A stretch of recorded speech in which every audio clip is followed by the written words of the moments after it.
Alright, so this is one of those videos that I do not want to cut, and I want to be as specific as possible. I don't want to make it super long, but I want to show you stuff that other people don't show you, specifically how to tension the belts after you replace them. Right now I'm just replacing or removing the plastic that are covering the belt so you can expose them and start with the process of identifying the parts and removing the belts.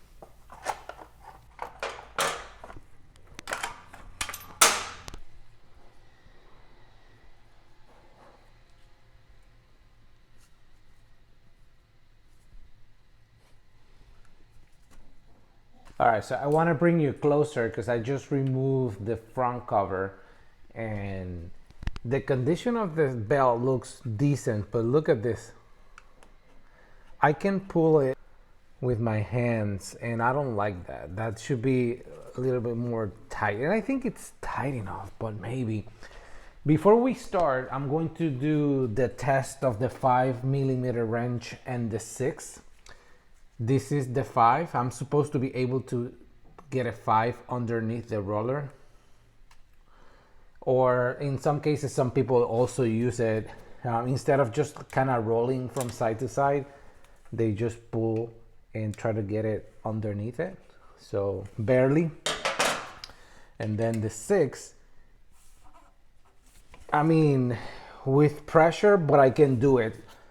And I'm not supposed to be able to get a 1. So when I pulled it, it was like this.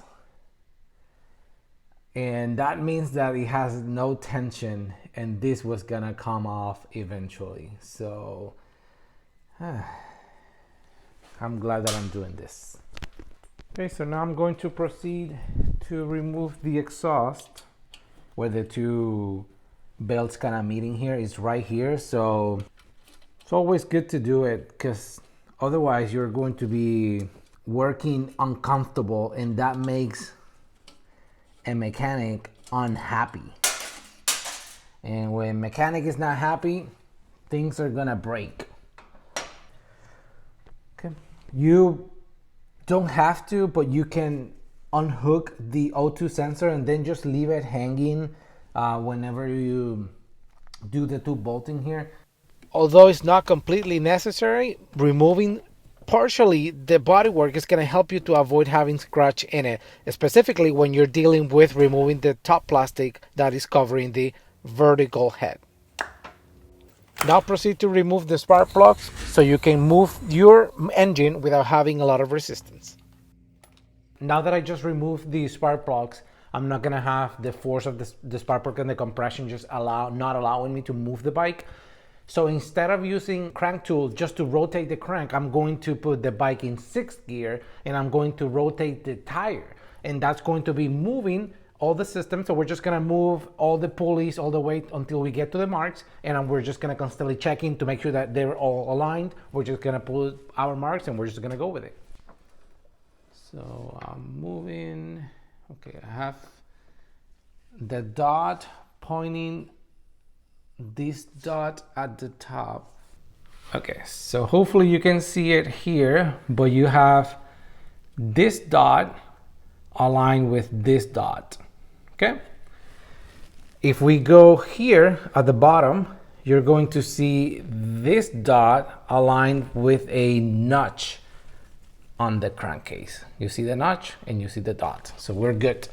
And in here, okay, so in here I have the dot aligned to a dot that's in here, in this side of the actual plastic on the rear of the sprocket. So that means that this is in top dead center, and even if it's not in that top dead center, it doesn't matter at this point for the purpose of removing and adding the valve. The most important thing is that you do not lose the position, specifically on this one, which can move. If you were to remove the belt and remove the tension, this one can move slightly forward or backward. So you always have to come back to that dot and then align the dot, and you should be good. All right, so now that you were able to see the markings, the most important thing is this. I'm going to take the belt and I'm going to transfer these marks to the belt, which means I'm going to make a mark here and a mark on here for the horizontal one, and then I'm going to make a mark here and a mark at the bottom as a point of reference for the vertical one. I'm going to transfer those same marks to the new belt, and even if I miss, even if any of this sprocket move, I know what my position is, because I'm going to make a marking here, and I'm going to be marking a mark as well in the rear to align this pink with whatever color I choose for the plastics. And I'm going to be doing the same in here, and I'm going to be doing the same in here. And as long as I have identified my marks, and if it moves, I can just bring it back, put the belt, and make sure that the new belt has the same markings as the old ones. And if you do that, there's no way you're gonna mess it up. This is a fairly safe process to do. So as long as you do what I did, you put the same belts in the same way I did just now. And you don't have to turn on your bike to double check whether or not you did it correctly. In the same way, I aligned the marks by moving my rear tire with my transmission in 6th gear so that it doesn't offer resistance. You're going to go ahead and rotate the bike a few times and allowing for both pistons just to go through a stroke, meaning going all the way up to the valve and coming back. And if you don't hear anything and you don't hear any resistance that requires you to like add a lot of like force, that means that you did it correctly. So at that point, you can just ensure that you're having the correct tension on your belts, and you should be good to go. Because I want to be very thorough with you guys, in case you guys haven't seen it before, I'm going to make new marks, and I'm going to mark the dot just for visibility, and I'm going to be marking this as well, which means that as long as I have my belt aligning with this, which is similar to that dot that's in here, I should be good to go. All right, so now, if you want to, you can make some other points of reference, and you can do 2 as opposed to 1, and you can do this, and this is not a tooth, and I can do that as well. That way I have 2 markings that I can use, in case you're wondering. Now I'm going to do the same here, and I'm going to make a mark on the belt where the dot is, and I'm going to do the same here on the other one as well.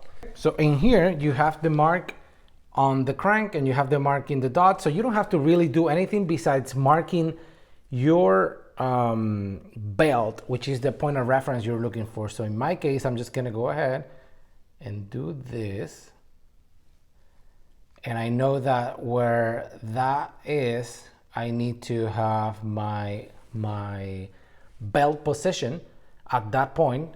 And then if I want to do another one, you can always do this. I can choose a different point, and I can choose the pulley, and I can also choose the belt. And that way I know that where this mark is, I should be able to align them. And I'm sorry, I just realized that I was not showing you.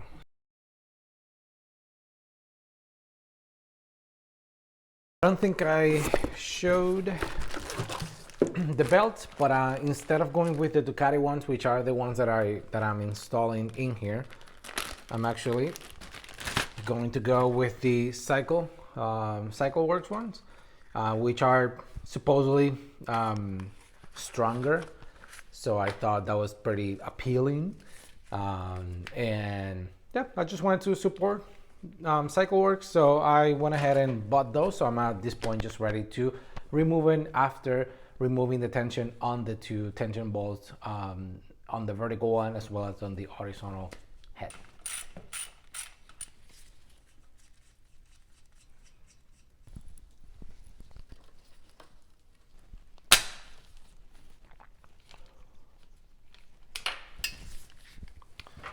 Okay, so now there's no more tension. I already marked my belt, so I should be able to remove it. So location. Okay, so now I have this one out, and you're going to compare it to the other one, and they should be, fairly similar shape. Of course, one of them is a little bit more stretched. So now I'm going to go ahead and make the marks that I made on this one, and I'm going to transfer them to the new one. Here you're going to have a little bit of visibility.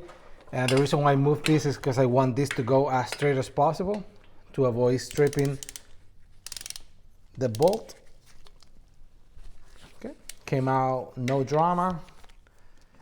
And we're gonna move the exhaust and try to get to this one. I changed to the smaller one because that way I'm not gonna have interference with this.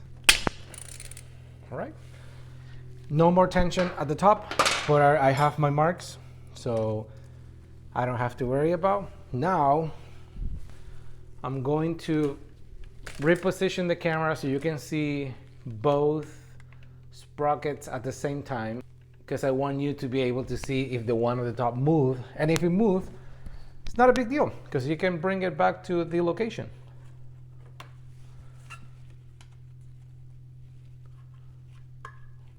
Okay, it didn't move. And now I'm going to bring this through here. And let's, okay. And now I have another belt and the new one. And you can, compare them. And I'm going to transfer the marks, and I'm going to keep it separate so I know this is the one at the top and this is what I'm going to do first. When doing this process, not everybody shows you how to do the marks, and I'm guessing it's pretty self-explanatory, but there's also people that have never done this and they're trying to, save a buck by doing it. So I'm gonna do it just so you can see it. This is the one I just removed from the vertical head. So I'm going to pick this random tooth. Oops, come on, I made a mistake. And I'm going to count 1, 2, 3. So I'm going to make another mark, and that other mark is going to be 1, 2, 3. So 1, 2, 3. So 1, 2, and it's going to be in the middle here, like the one I did in the bottom one. So don't pay attention to this. This is just me. By mistake, I marked it. Okay, and then this is the original one. This is how it looks when it was at the top. And then this one is a mark that I did on the pulley and on the top of the belt, just to kind of see that it was in position. This is the horizontal one, so this is the one in the back. So I counted 30 tooth or 30 teeth between this mark and this mark. So I'm going to do the same here. Starting with this one, I'm going to do 1, 2, 3, 4, 5, 6, 7, 8, 9, 10, 29, 30. Should be this one. I'm gonna count it again. I'm just gonna take this and I'm going to make a line here. I'm going to let it dry because I don't want to mess with the belt right now and mess up with the lines. So I'm just gonna keep the verticals together. And now, while the vertical is drying, I'm going to transfer my horizontal lines. Okay, I'm gonna show you the final position on the belt. So first thing you're gonna do is to double check and ensure that you're not going to be putting the old one. So this is the old Ducati one, and I'm going to put in the new, this is the new CycleWorks one, and this is the old Ducati one. So I'm going to go ahead and put in the new belt. These are the lines that I put at the top, and I'm only saying that because you don't want to do the work double. So I'm gonna run this through here. None of the sprocket moves, so I'm just gonna go ahead and get it. Okay, actually, okay. I'm gonna get it positioned at the top, and then I'll run it at the bottom. So I'm gonna run it a little bit.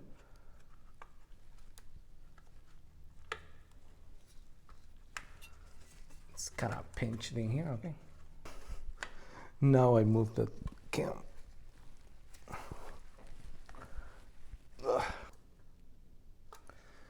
Okay, so now it's aligned at the top. You can see it, perfect. And now I'm going to keep this from moving, and I'm going to run it here at the bottom. And I have to, actually, you know what? It's probably better just to do it. I just realized that it's probably better to do it at the bottom first because I have to get to the far back before I have an opportunity to kind of line it up. And I'm trying not to make a lot of remove the paint. I'm gonna show you that you can see. I'm gonna do a close up in the camera. You can see the line that I drew on the inside of the sprocket matching with the belt. If you look here, if I do this, let me add a little bit of tension here. I have them also lined up with the casing. Okay, that's all about it. So now I'm going to add some tension to start here. The belt started. Sorry for the sounds.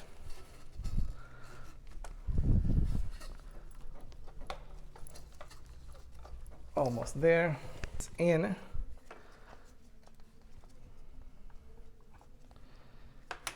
Okay, so you can see I have my markings, and I have this marking here, which is also aligning with the dot and the crankcase. We should be good to go. So now before I add tension, you can tell it's aligned.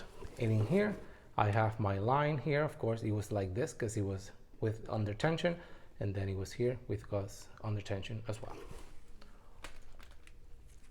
Now I'm going to add tension to this one. Of course, this is not final tension. This is just to keep it in place. We still have to go through the process of adding tension to the belts and ensuring that they're properly tensed.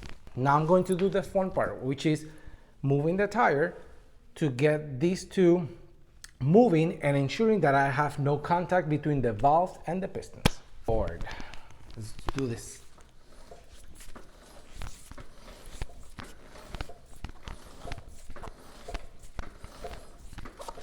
Perfect.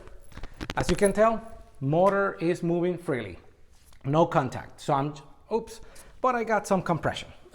So I'm going to, I forgot to put this back in and I lost a little bit of oil. It happens. All right, so no biggie. All right, so I'm going to go ahead and line up the marks.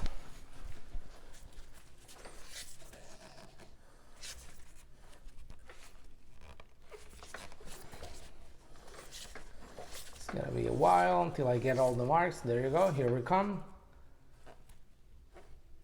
Okay. So I have the marks there.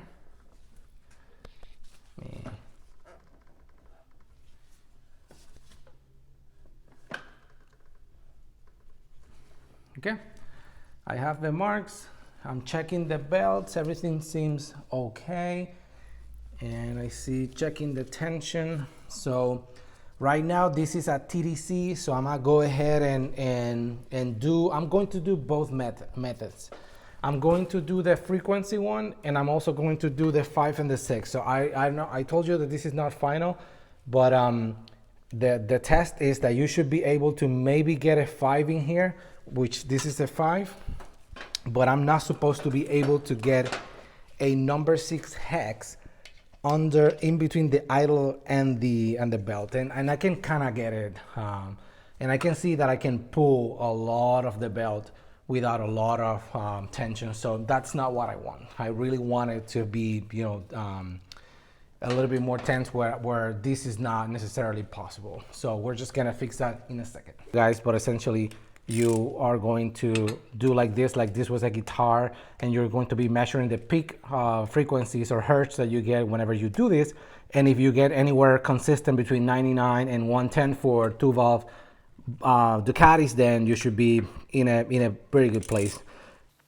Super quick hint: if you see the graph, I'm recording when I'm touching the belt, and you can tell that the peak was actually in between 90 and 93. So the numbers are going to constantly continue to change, but you're going to hit a peak, and that's going to be your number that you're going to be using for when you are adding more tension or determining if you need to add more tension. In this case, I needed more tension because I needed to be in between 99 and 110 hertz. And also I did the test, which I'm probably going to be relying as well, of the fact that whether or not you can slide a 6 under the idler and the belt, and then like being able to do a 5 but not being able to do a 6. It's always good just to ride the bike 300 miles and then just kind of double check them again and see if you need more adjustment or not. I don't feel like I can remove this one as easy as before, so I like that. And once I'm happy with the tension, I'm going to go ahead and then torque this to 27 Newton meters. It feels pretty sturdy still, and like you can tell that it takes me a lot of force to remove this belt, whereas before I was able just to kind of pull the belt and it was kind of coming off, so it was definitely way too loose. So before I torque them, I want to change the markings, and to change where the vertical piston is at top dead center, because right now this one is under tension, and so it was before at top dead center. So let me go ahead and see if I can get.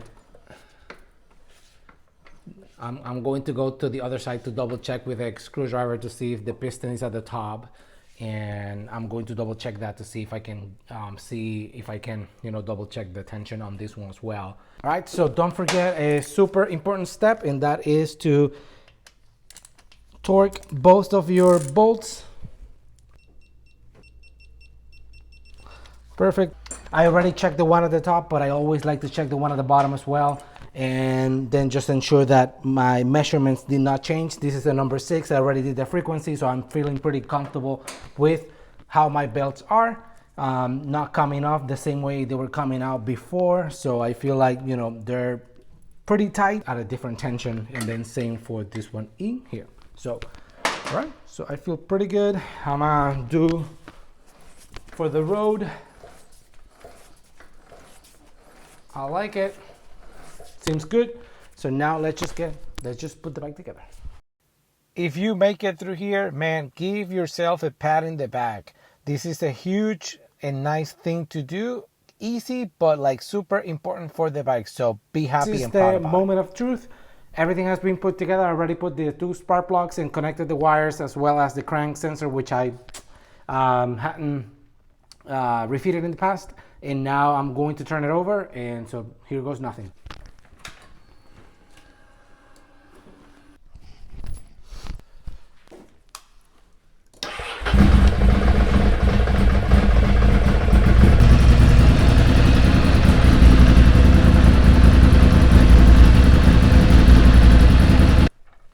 You can see the process works. So you just have to follow step by step and look for ways to.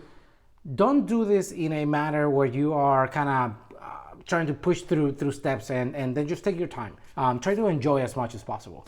And yeah, so what I'm going to be doing now is just to put my trip meter in maybe 100 miles, 200 miles. I'm just gonna double check in and see how the belts are stretching. If I feel they're still in a good place, then I'm not gonna worry anymore. And then I'm just gonna continue to check them. And this particular bike, I mean, the belts are in the newer ones I think are 9,000 miles or something like that. Don't quote me on that. But at least for this type of bikes, it's about I think it's like 7,500 miles or 2 years. So just keep an eye on them, and then be mindful that the belts are going to stretch, and you're just gonna have to, add a little bit of adjustment in the future. But otherwise, just keep an eye on them. Keep an eye on the valves. It's not as expensive as people make it to be.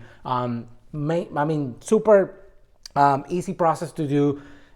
Just take your time, basic tools, and you're gonna be golden. So I'll report to you later on, but as of right now, we are good to go. Thank you for watching.